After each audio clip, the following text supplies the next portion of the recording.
Wow! Alrighty. Kia ora, everybody, and welcome to the Cult Popture Movie Club. For those not here and who are watching this on our YouTube channel, if you don't know what this is a Patreon reward. It's for the rich. It's the it's for the cream of the crop of our fan base.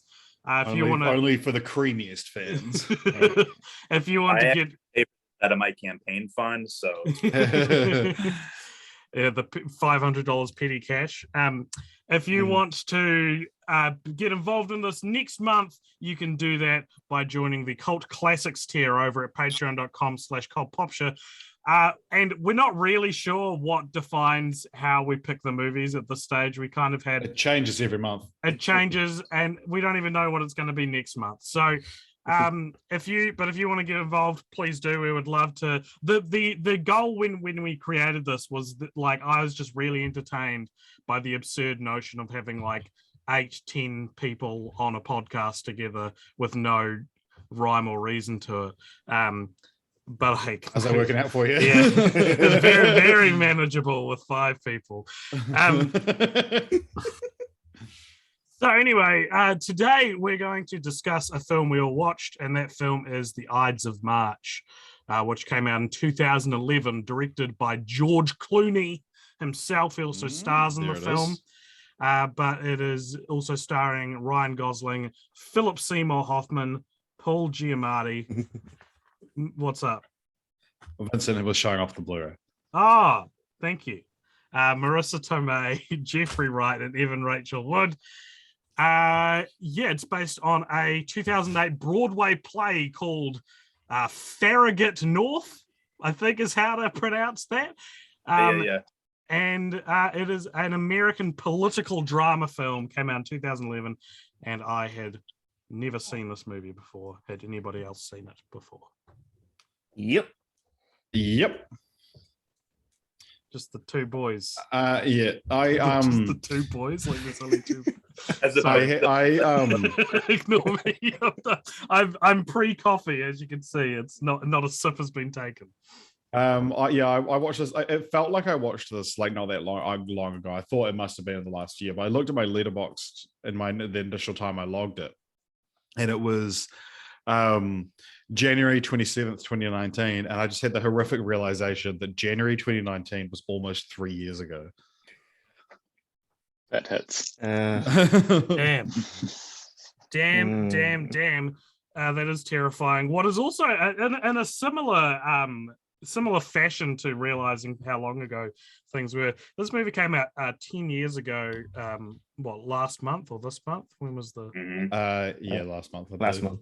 And it's really interesting to watch it in today's political climate, because if I'd watched this here's what my review would have been in 2011 if I'd watched this. I would have said, I don't understand it. It's boring. This could never happen. This could never happen. Everyone's a bad guy in it. It's dramatic. It's, what I did understand, I didn't like. Watching it now, compelling. Like gripping. I was so interested because when I was 18, I didn't know what a Democrat. What do they call it? I didn't know what a Democrat was. Well, like the primary elections, I didn't understand that shit. And now watching, I'm like, oh right, no, I totally get everything that's happening now. And I mean, I feel like the world has become more politically astute since it was kind of forced upon us. Can't say anything these days. And in that sense, I thought this was a very interesting movie. I really liked it. I thought that I liked that even though it's clearly a movie not it's not exactly a politically neutral movie. I would say it's definitely more in favor of left. There's a reason they didn't set it in the Republican Party. But on top of, I liked that they didn't, so often, especially Hollywood, like, and the Democrats, the good guys, and this is like, not really. Like everyone's the same, and I really liked that. But what did you guys think of it? We'll talk. Should we do what it's about first, or do what we thought of it first? What it's about. Okay, who wants to give that a go? Mm. Okay. Not me. Takes me back to my youth group days when my youth pastor would be like, "Okay, who wants to open in prayer?" And everyone just wouldn't say anything. I am always willing to do it, and thus I always don't say anything until I hear that big awkward pause because I want someone else to have the opportunity. So, but What a have gentleman. heard none. So basically, this movie is about Ryan Gosling's character, and again, I never get any of their names. Steven. Steven, right? And he is like the second in charge in the political campaign of George Clooney, who is a governor who's running for president, and they're in the Democratic primary. Right. And so he's second in command to Philip Seymour Hoffman, who is named Paul. And did you say Hoffmore? He said Hoffmore. Oh, Hoffman. Paul, who is like the seasoned, done a whole bunch of political campaigns, everyone respects him kind of thing. And so basically the story is about like Ryan Gosling, quote unquote, believes in this candidate. He thinks that George Clooney is like he's a very Obama-esque candidate is what I felt like when I was watching it. But like he really stirs people's emotions, and in particular Ryan Gosling is really moved by him. And so he's like all in on this candidacy. And you're learning about like how they're tracking the polls and seeing what they need to do in order to maybe if we do this, kind of strategize, right? And so they go through a little bit of that kind of stuff. And then I've left out two characters. Marisa Tomei is the journalist from the Times, from New York Times. And she's like antagonizing them mostly. Like you get to see their rapport a lot. And she's like reporting on, all the inside baseball that is campaign politics stuff. Inside baseball might be a tease for next month. Oh, that's right. I forgot. But yeah, might not be. I don't know yet. It's about the campaign, and then in the middle of it, Ryan Gosling gets involved with this intern, who is actually the daughter of the head of the Democratic National Convention. Way to go, Brent, man. I would not remember like that detail. Good on you. Well, because I thought it was going to be I have a couple things now, but I thought that was going to be a massive. I thought for a while, I thought she was Philip Seymour Hoffman's daughter for a bit. Like they like when they mentioned like it being someone's daughter, I for some reason my mind just thought it was Philip Seymour Hoffman. This is one of those movies where you need to know every character's name because they talk about a lot about characters without showing their face. Yeah. And so he gets involved with her, and then he ends up finding out that she is also has had sex with George Clooney, which is a big no because he's married and running for office. All the other reasons that it shouldn't have happened. But yeah, so then he has to sort of quote unquote fix that situation, like play the fixer. And it ends up being this big back and forth, like this power struggle between Ryan Gosling and Philip Seymour Hoffman and ultimately George Clooney. And Paul Giamatti. Oh, he's shit. there too. He's there too. He's so... The cast is phenomenal. But yeah, so basically, it's all about this big back and forth between them, and that's pretty much... I want someone else to finish it for me, because I feel like I don't want... Basically, there's jobs on the line, and Ryan Gosling has to find himself ultimately blackmailing George Clooney into firing Philip Seymour Hoffman and promoting himself, or else he'll leak the... So even Rachel Wood, the intern, ends up killing herself because she thinks that this information is going to come out. And so you know, that obviously even makes it even more juicier information to leak. So he threatens and blackmails his way to the top. And then in a move which I feel like if this came out now, it would go further than where this movie ends. It does just end. It just ends with Ryan Gosling getting like what he most wants. movies end. Yeah. With Ryan Gosling getting what he wants. Most movies end with Ryan Gosling getting what he wants. Well, Yeah. It ends kind of ambiguously though. Yeah.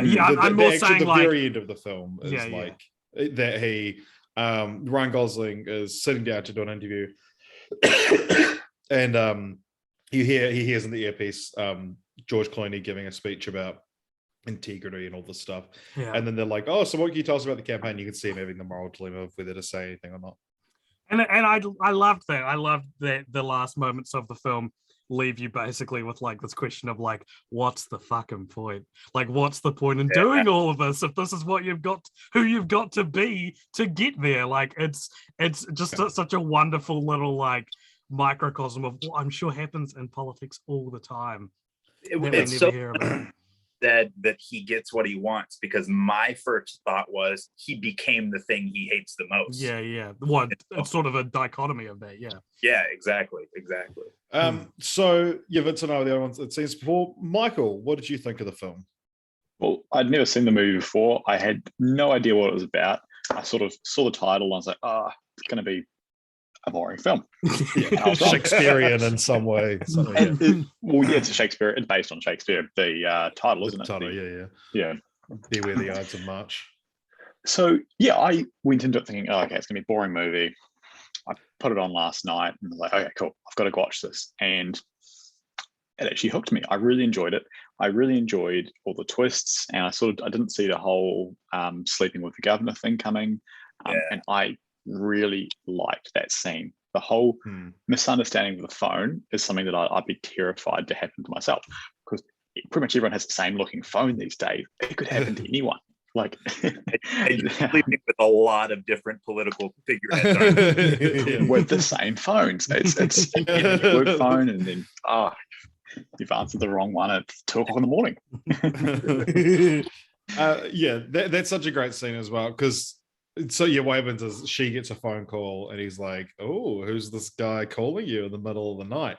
And he's like, "I'm going to call back." It's this like playful little thing, but you can see she's like, "No, do not fucking do that." He's like, "No, I'm going to call this guy, see what he wants." And you don't like, I feel like any other movie would have like Governor Mike Morris's office, like in George Clooney's distinctive voice, but he's like laughing along, and then you can tell the phone's been answered and his face just drops. And he obviously, says, "Why is the governor calling you?"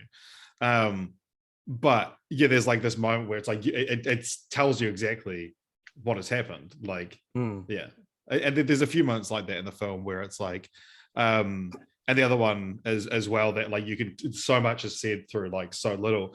When the campaign is having to give like a eulogy for Molly after she's killed herself, and then George Clooney is speaking for a bit, and then Philip Seymour Hoffman takes over because he's more involved with the stuff. And then as he steps to the side, his phone rings and it's from Molly. And you can see just his like fucking life flash before his eyes. And then he looks around and he sees Ryan Gosling on the phone. And it's such a good moment of like, they both like George Clooney understands everything in that point. Well, I'd like some perspectives on a shit take I have on this film. I don't think this is going to be a popular, and I don't know if I want to stand by my convictions entirely. But when it got to the point where like he finds out that she slept with the governor, it is more or less the first big thing to happen in the movie. It's like the inciting incident. It's the first thing that's relatively out of the ordinary that happens, and then the rest of the movie, it sets a course for the rest of the movie.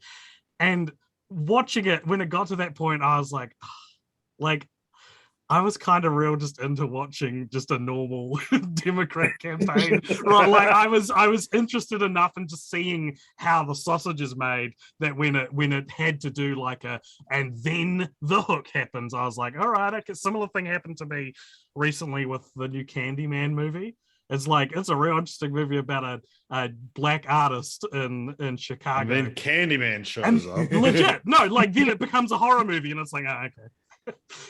But yeah, did anybody else feel that at all? I still very much like the movie, but it was kind of like, it like the whole up until that point, I was like, all right, when is the thing gonna happen? And then Yeah, I don't know. I think that is a shit take. Yeah, That's a very shit take. cool. It's not from here. I can understand where you're coming from though, because before that point in the movie, it's a good movie. Yeah, and yeah. if you took that movie and extended just that universe, not knowing any of the phone call onwards, you'd have a good movie. I think. Like, I mean, I agree with you, AJ. Oh, thank you. Two shit takes. Yeah, yeah, Brent, what about you? Watched it for the first time? Yeah, it was my first time. I watched it last night. I, like I said at the end of last podcast when we were watching Crazy Sexy Love, Crazy Stupid Love. Stupid Love.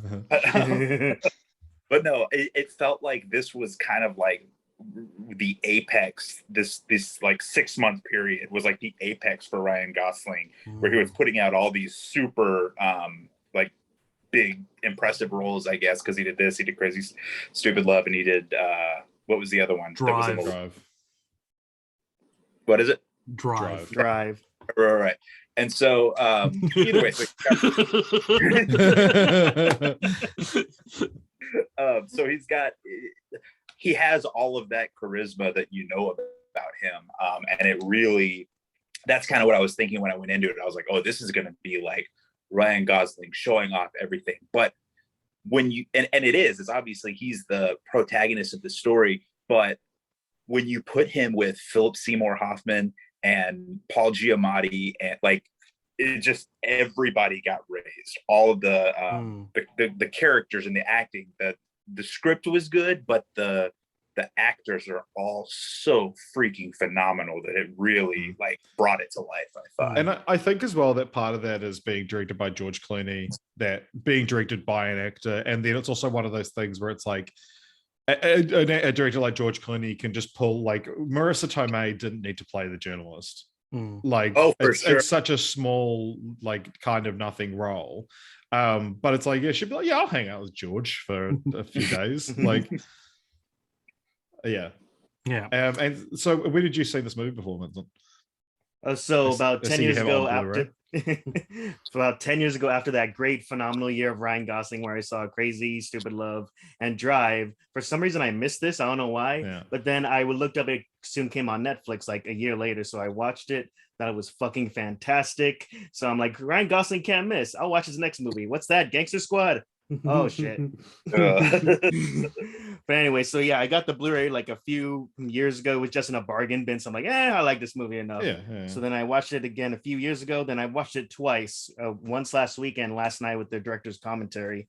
And with so much, and to your point about it's an actor directing it, George really talked about, I just let Philip Seymour Hoffman and Ryan Gosling just play. I just let them play out this long monologue and just let it be genuine. I don't need no fancy camera movements or any of that. I just need Philip Seymour Hoffman delivering dialogue. That's all I need in this movie. And I think this movie is, I mean, it is obvious it's based on a play with how much, it's just the actors showing off their skill, but that's not really a bad thing if it's just this good. It's a good way to put it. Were there any other fun insights into watching the DVD content? Well, funny you should ask. What if I told you there is one small connection between the Ides of March and Neon Genesis Evangelion? Oh God. Straight from the director's commentary in the scene where they're on the airplane and Stevie's freaking out like, we're fine, we're not gonna die, we're great. George Clooney on the commentary said, we tried to have a song over this scene. It was that one song, Fly Me to the Moon, but we just couldn't acquire the rights. And what other franchise can acquire the rights to Fly Me to the Moon? Neon Genesis Evangelion. Incredible. Never doubt an anime fan's ability to connect anime to whatever they want to talk about. You're mad because this is so good. I love that. So there's the kind of insights you only get if someone does their homework like that. Right? So, other things of note maybe would be that the only Oscar this was nominated for was Best Adapted Screenplay, which is crazy Insane. because name a good film from 2011. Crazy Stupid Love. Yeah, Drive. That's Drive. it. You've done all So three. the 10 nominees this year in 2011 were The Artist, which won, The Descendants, Extremely Loud and Incredibly Close, widely regarded as one of the worst Best Picture nominees of all time. The Help, again, a film that's kind of gone a critical reevaluation and now people don't think is very good. Hugo, Midnight in Paris, Moneyball, The Tree of Life, and Warhorse. So, like, it is kind of one of the weakest years in recent memory. And this was the one that they were like, maybe we don't need 10. And they changed the rules. But it's like, absolutely, the Ides of March should be in that list. Ides of March probably should have won from that list. Should have won. Yeah. Like, I'm not even that like, I'm not, the world's biggest Ides of March fan, but like, even out of that list, it's like, this has all the trimmings of like a really come from behind Best Picture winner. Yeah, it was nominated for a few Golden Globes: Best Picture, Drama, Best Director, Best Actor Drama for Ryan Gosling, and Best Screenplay. AJ, Nice. you might actually be like, because this is a good movie, but I don't think it's anyone's like ultimate movie. So maybe you are the world's biggest. Like, what if the world's biggest fan thinks this is like it's a good 4-star film. Yeah. I don't know. I feel like all 4 other people in this call are bigger fans of this movie than I am. I don't have it on Blu-ray. I didn't buy it from the bargain store. Okay, fair enough. And I had a small issue with the plot development. So, one thing. The fact that the plot developed, that was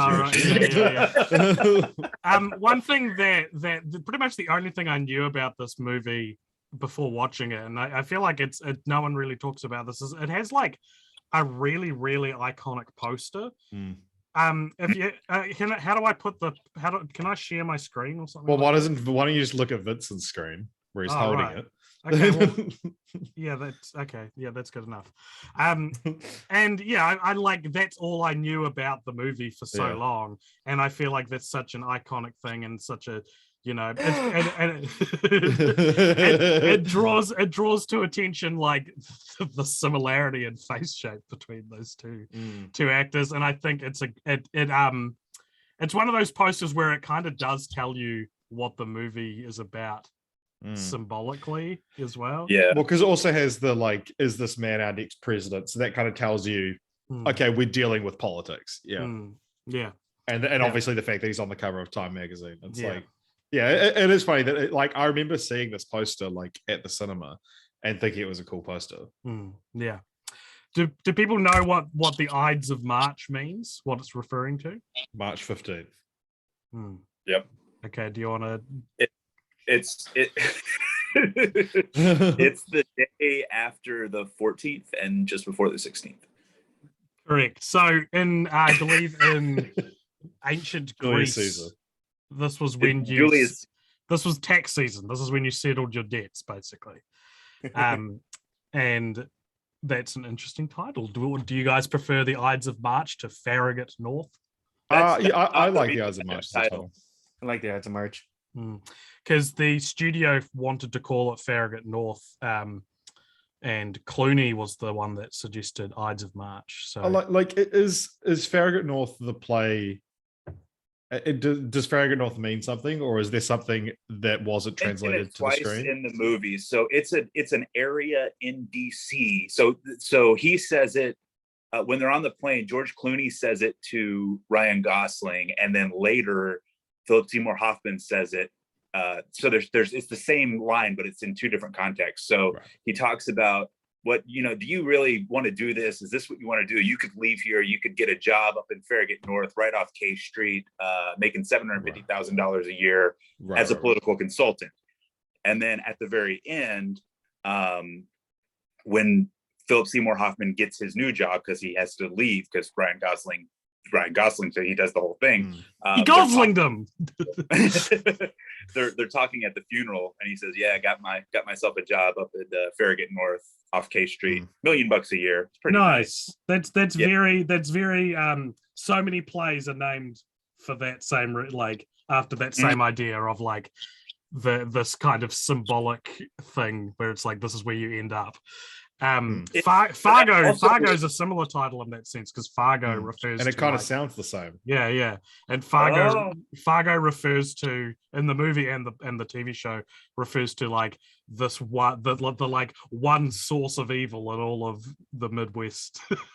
Because it's like all the bad guys come from Fargo. All the trouble and evil come from that like destroys Minnesota and North Dakota comes from this one little town.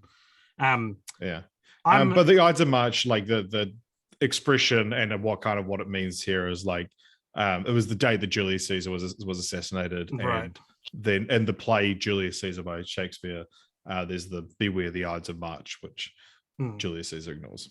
Yeah, which is when he double-crossed and backstabbed by the person who's second in command. I understand now. Yeah. I was just like, I guess it's about paying your debts. All right. I guess it's about that could take place in March.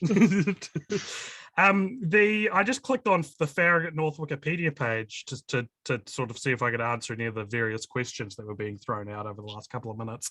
And the most interesting thing I've found is that it is considered a loose adaptation of the story of Howard Dean, one of my favorite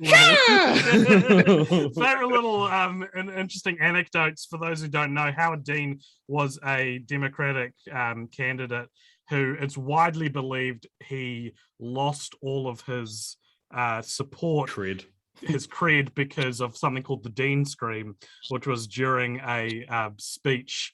He talked about how they were going to, do all this great stuff, and then he went, "Yeah!" And it's widely believed it was so stupid and cringy that he lost all his votes, which is crazy. I don't think it's that bad. I don't think I would notice it. No. Well, it's like, remember when this could sink a political? Yeah.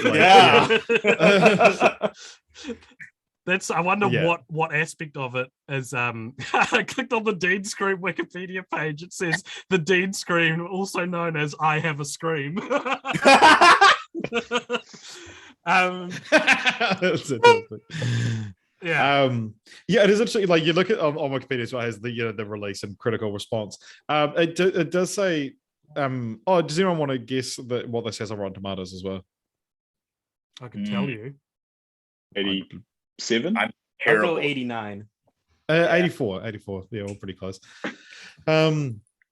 But yeah, so A.O. Scott of the New York Times wrote, "It is difficult really to connect this fable to the world it pretends to represent." which feels like this could never happen in politics.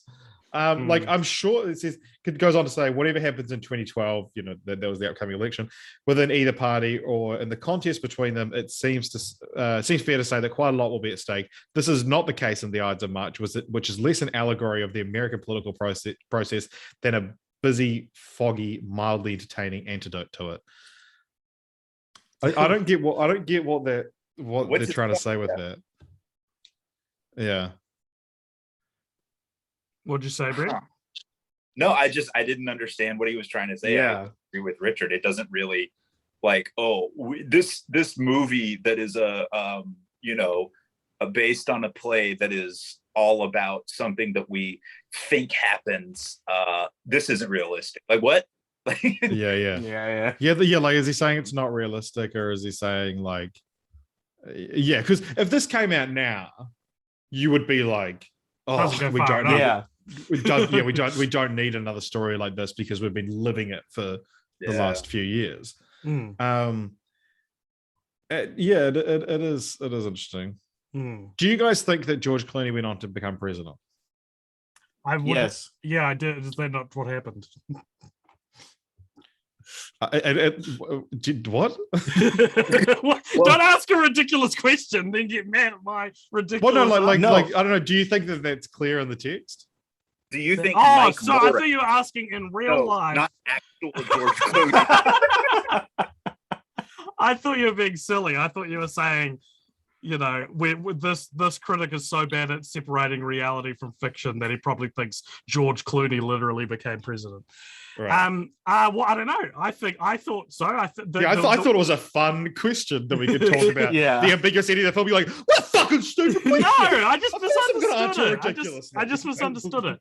I think here's what I think. I think that the way they explain the unnamed Republican opposition, it sounds like George Clooney wins it. That's for sure. But then, do you think that Ryan Gosling, you know, has his moral dilemma? Do you think he tanks his political career? No. I think he sits with it and it ruins his life and eats him up inside. Yes. I think that for what we saw, there's two things that are important here. From what we saw, we know that they lost Ohio, but in losing Ohio, they gained the delegates from North Carolina. There's some crazy statistic about whoever loses Ohio, like, doesn't win the presidency. Like it's like this it's a symbolic but also very coincidental, not very coincidental, but you know, there's a correlation. It's one of those key victories, like yeah. And so with that, but that was my thought, that well, he didn't get Ohio in the primaries. I wonder if he would get it in the actual election. But then also there is probably this exact same story or something close to it happening under the Republican candidate at the same time. So it's probably way worse. Yeah. Yeah, for sure. Because they could get away with do that. Like, that would not be the worst thing at all. As we've seen with guys like Matt Gaetz and literally every other Republican years. Yeah. There is an appearance. We do have an appearance from Charlie Rose in this film. Who's been cancelled. But one thing I wanted to talk about that I really liked in this film as well is George Clooney's performance. Is like, because George Clooney is, you know, up there with being the most charming men on the planet kind of thing. But he, in this film, it's like he's still charming because, like, politicians are like inherently charming. That's their job.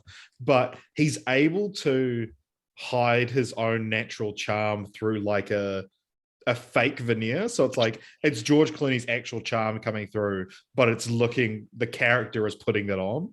Yeah. It's this weird, it's like they're acting like you're a bad actor kind of thing. I thought it was a really like nice little thing. Agreed. Desperately tries to think of something to add to the conversation. Any other performances anyone wants to highlight? Well, I think it is to be noted that George Clooney's performance is quite understated in comparison to the other. I mean, probably Philip Seymour Hoffman and Ryan Gosling mainly, which is even Rachel Wood. Which is cool because, like, you know, you direct your film and you're like, I'll be in it, but I won't make myself the like shining light of the film. I'll just make myself the guy who becomes president. And he has sex with a 20-year-old and it's real hard. Jesus. So I want to talk about a couple things. The kitchen scene, whenever Ryan Gosling confronts George Clooney at the end and, you know, flips all the tables and stuff. So one of the key things about that is him saying that, like, Molly left a suicide note and that will be what brings you down. George Clooney doesn't believe him, but he's like, can I afford to call your bluff? And that's good. Yeah, it's like a what do you call it? Like game theory. It's like, yeah. But anyway, strategizing. Keeping your cards to your chest. I was poker face. A fourth thing. Hey. I was so sure that he was going to bring up the petty cash. That seemed like such an important moment in that at the beginning, that like, oh, by the way, $500 is going to go missing from the political campaign account. And like, I thought, oh, by the way, well, even if there isn't a note, I can prove that you have paid to have this medical, you know, this abortion provided for by your account, because he could have done that. That could have been the card he was holding. Right. But that's really interesting. Yeah. I wonder, like, because now that you mention it, it does feel like a loose end. And I wonder if it's one of those things where, like, it's like intentionally left as a loose end, so to kind of hint at what Ryan Gosling does at the end. Because I kind of think that actually his conscience would get the better of him, and he would, leave the campaign, or the campaign would otherwise sink. And yeah, that's one of those things that it's like there is this like actual cold hard fact looming over the campaign that would have to come out at some point. Right. That's cool. The one another on similar like discussing the abortion and the relationship between George Clooney and Evan Rachel Wood's character. I thought it was cool that you get a scene before that's revealed that's just George Clooney's character and his wife. And I thought that was really interesting in the film, because it goes, here is, look, as a filmmaker, I'm showing you that you can trust this character. Like, he's a Democrat. Ryan Gosling isn't here. Like, your perspective into the story isn't here. So I'm showing you that this guy behind the scenes is not saying like, and we're gonna screw over all the people in Ohio. Like, he's very, very sincere. We're gonna break into people's houses and just wreck up the place. And then I thought it was really interesting as well that when you find out the story of how they got together, it's through Evan Rachel Wood's character telling Ryan Gosling what happened. And again, you don't see anything. You never really see George Clooney, aside from when he has a confrontation with Ryan Gosling, you never really see him like admit fault or express shame, or like what I'm getting at is it's one of those things where like it feels inconsistent with his character, and you have no reason. If you were just told this, you would have no reason to believe it, which is so true of so many of these celebrity or politician scandals, where it's like the idea of like this story not lining up with what you know of this person. And I thought that was really cool that they didn't actually they didn't confirm with you that this is it is a true story, because she was pregnant, but like it, like it felt, I just thought that was a nice touch, and again, it's such a calculated direction. This movie, like the directing is so calculated, I should say, and that's one of those things where it's like where you I muted myself. where you don't show the thing that is the linchpin of the whole story. You just have it described, and it feels cold and familiar, and you don't want to believe it because you kind of like the character by that point. And yeah. And that's my story. One thing I want to say is this movie really made me miss Philip Seymour Hoffman. Like, fuck, he's so good, and not just in monologue, just like smaller things like him, like fucking prick. He's not going for us, like little stuff like that. Oh yeah, it's phenomenal, man. Like, yeah, they still make Quaaludes. I don't know. I'll check.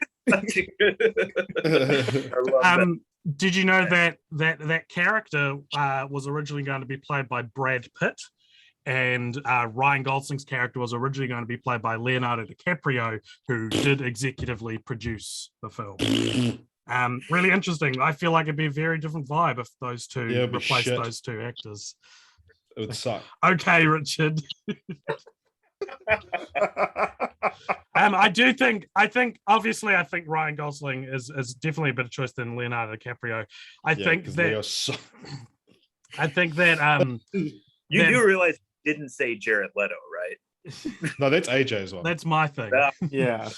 I think that I appreciate Philip Seymour Hoffman in the role over Brad Pitt because what is this, the hottest Democratic primary campaign and I was actually thinking that at the end, like as and like Brent, you've worked in news as well, that like when they're miking him up and you go there and you put the clip on, put the earpiece, and then like someone from the media exchange would like talk to you in the ear, that like I deal with a lot of these kind of people, that like if like the head of a campaign for president sat down and he was that fucking hot, I would be like, God damn.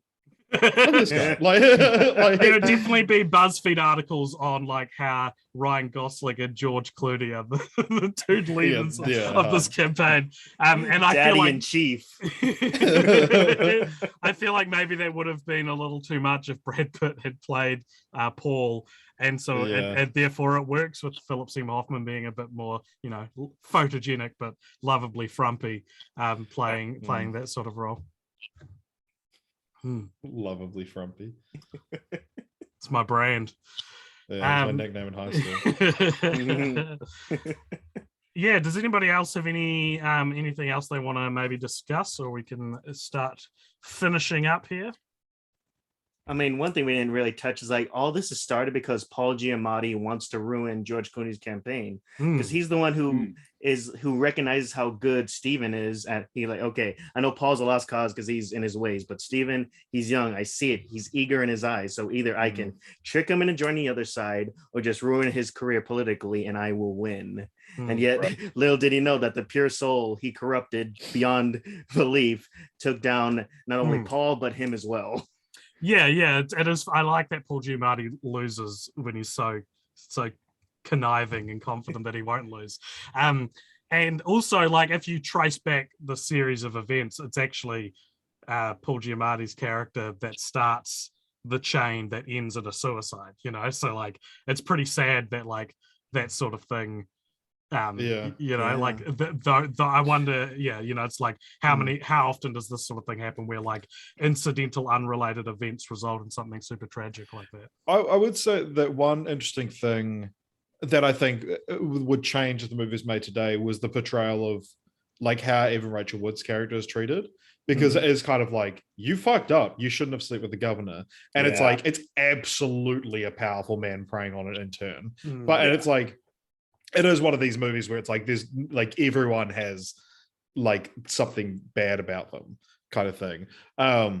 And so like, like no one's coming off, amazingly, but I think that were this made today, you would have to like Evan Rachel would be a lot more like of a victim, See, and in my mind, when I was watching that, Evan Rachel Wood's character, Molly was not a Mike Morris intern. Molly was the daughter of the DNC chair.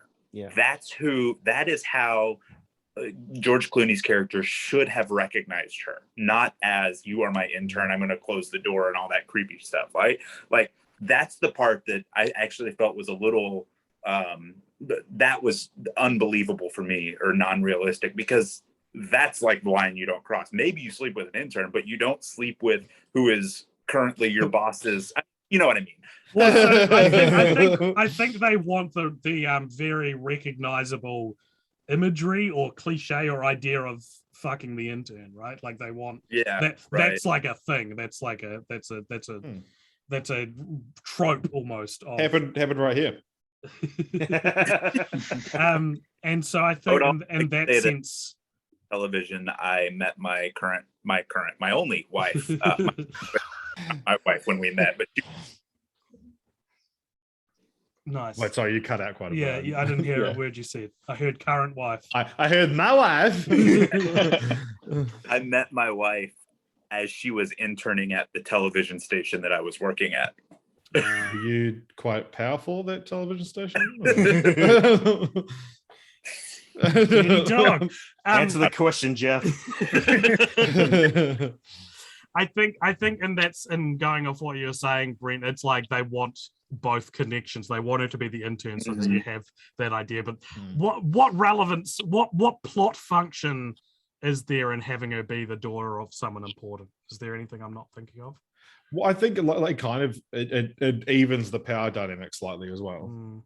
And I was also going to say as well in regard to like her character being treated better, I think maybe if this was made today, the film would portray her more sympathetically. I don't necessarily think the characters would. Someone like Ryan Gosling, who is like, it's a chess game, is like, because the language he uses when he fires her is like, you've fucked up. Like this is a game and you did you played a foul ball. I don't know, fucking sports terminology, but it's he talks about it like it's some kind of you read the rules.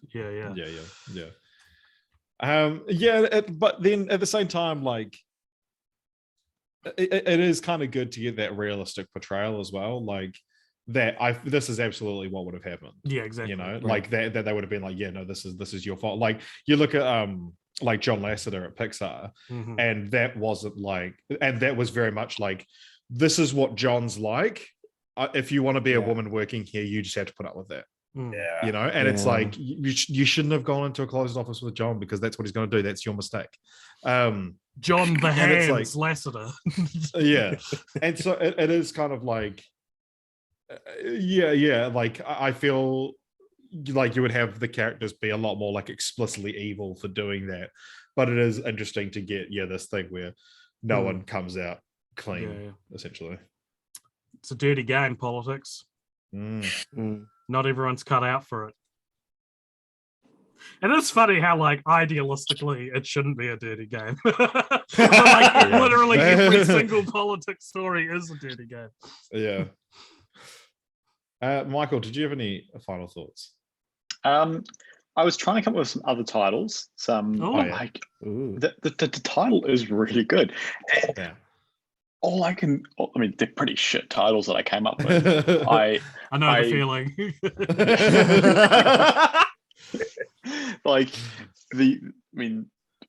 There was not much thought put into these, but Daddy Governor was a joke one.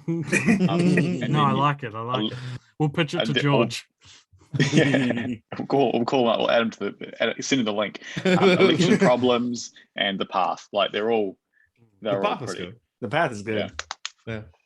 Nice. Yeah. It's one of those like kind of tells you about it, but also kind of tells you nothing. Like, yeah. But so everyone give this film thumbs up. A thumbs up. And with that, we move to a very I'm not sure what's going to loose segment. Usually, so what we've done for the first 5 or 6 of these, actually no, more than that. More than that. 10. Isn't this is the year anniversary of Movie Club? I think so. Yeah. It was a year ago that we were talking about Taxi Driver, which feels like it was 6 weeks ago, but it was a year ago. Taxi Driver also involves a campaign office, doesn't it? It does. It all comes back around. So how we usually did it, we had a big list of like cult films, and we would draw from that. But what we ended up discovering, which is fine, was that not everyone's going to show up to talk about a boring classic from the 60s if we draw it randomly. And so we leaned into the idea of the film having to be at least 10 years old, being maybe that's the governing idea, which does governing? Very intentional, which does potentially mean we're stuck in a riff where like every movie we do for the rest of the year is from 2011. Is that a bad thing? What do you guys want to do? What do you guys think? You guys pay for this. You're the executive producers of Movie Club. What do you want to do? Let's watch The Artist. Fuck that. Drive. Let's finish the Gosling trilogy. Drive.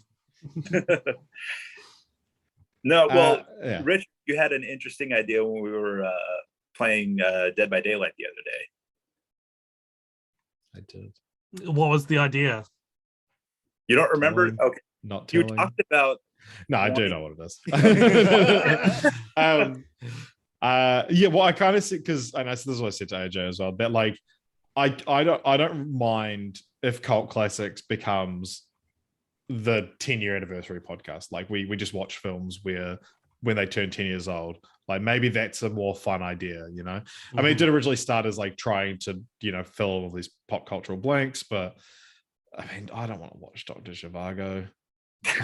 I didn't even want to watch Once Upon a Time in the West, dude. I didn't even watch Dr. Zhivago. I actually don't think I logged it on Letterboxd because I didn't feel right. Good. With how little attention I paid to it. Good.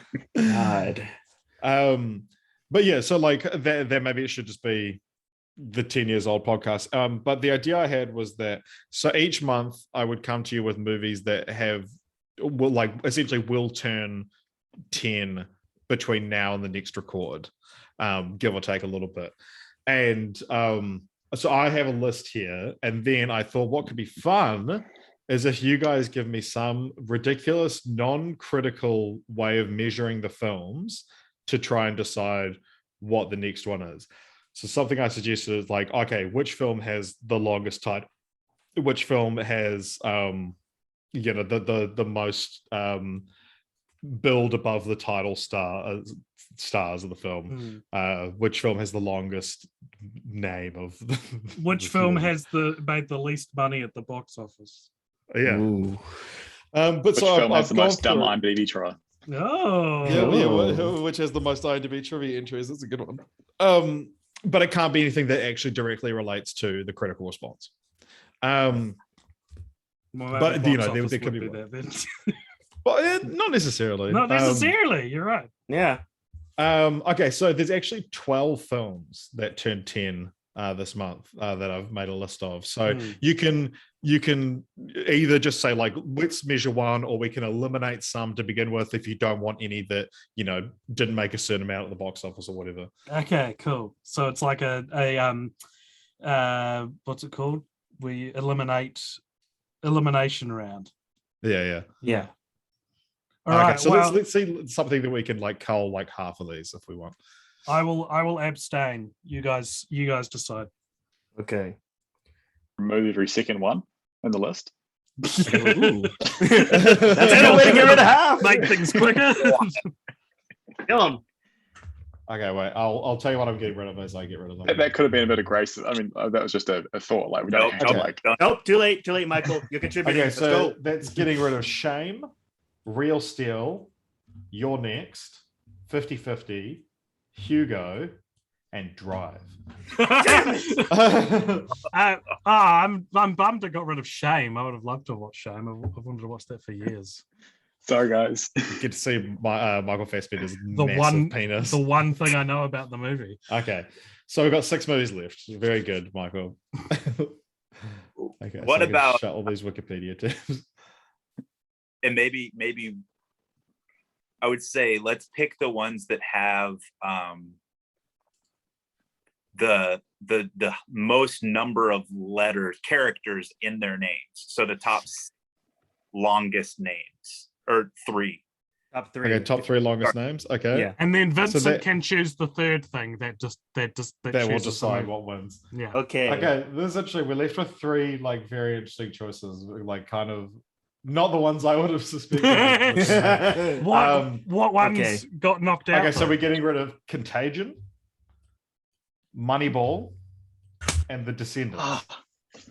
Okay. God, let's see. What's the George Clooney, Brad Pitt crowd are really enjoying as well. And really enjoying 2011, aren't they? Yeah. Okay, so we're left with 3 movies. Okay. What's a? I own 2 of them on Blu-ray. Oh. What's the? Okay. Make it the one that he doesn't own on Blu-ray. Fuck it, yeah, do it. Okay, so that gets rid of Tinker Tailor Soldier Spy. Thank God, because that movie's boring as shit. Oh. Martha, Marcy, May, Marlene, Elizabeth Olsen's breakout role, which means that next month we're going to be watching I don't even know why I put it on the list. Jeff Who Lives at Home. Oh. With Jason Segel and Ed Helms. I haven't seen either of these movies, but I always get that one confused with Our Idiot Brother with Paul Rudd. Yeah. I like Jeff Who Lives at Home as a title. I think that's good. It's like very good title. Dan in real life. Yeah. It's the Duplass brothers directed it. Love me some Duplass.